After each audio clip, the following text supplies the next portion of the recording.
Chapter 4. And he began again to teach by the seaside. And there was gathered unto him a great multitude, so that he entered into a ship, and sat in the sea, and the whole multitude was by the sea on the land. And he taught them many things by parables, and said unto them in his doctrine, Hearken, behold, there went out a sower to sow. And it came to pass, as he sowed, some fell by the wayside, and the fowls of the air came and devoured it up. And some fell on stony ground, where it had not much earth, and immediately it sprang up, because it had no depth of earth. But when the sun was up, it was scorched, and because it had no root, it withered away. And some fell among the thorns, and the thorns grew up and choked it, and it yielded no fruit. And other fell on good ground, and did yield fruit that sprang up and increased, and brought forth some 30, and some 60, and some 100. And he said unto them, He that hath ears to hear, let him hear. And when he was alone, they that were about him with the 12 asked of him the parable. And he said unto them, Unto you it is given to know the mystery of the kingdom of God. But unto them that are without, all these things are done in parables, that seeing they may see and not perceive, and hearing they may hear and not understand, lest at any time they should be converted, and their sins should be forgiven them.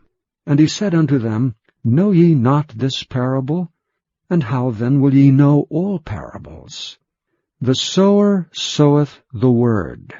And these are they by the wayside, where the word is sown. But when they have heard, Satan cometh immediately, and taketh away the word that was sown in their hearts.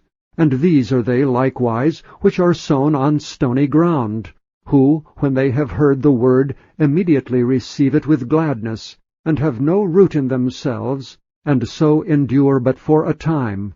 Afterward, when affliction or persecution ariseth for the word's sake, immediately they are offended. And these are they which are sown among thorns, such as hear the word, and the cares of this world, and the deceitfulness of riches, and the lusts of other things entering in, choke the word, and it becometh unfruitful.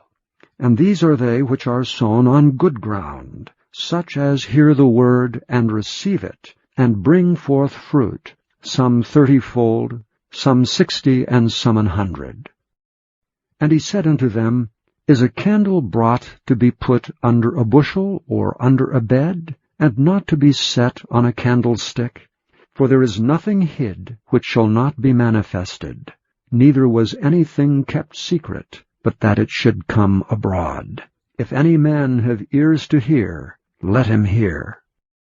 And he said unto them, Take heed what ye hear. With what measure ye mete, it shall be measured to you. And unto you that hear shall more be given. For he that hath, to him shall be given, and he that hath not, from him shall be taken even that which he hath. And he said, So is the kingdom of God, as if a man should cast seed into the ground, and should sleep, and rise night and day, and the seed should spring and grow up, he knoweth not how. For the earth bringeth forth fruit of herself, first the blade, then the ear, after that the full corn in the ear.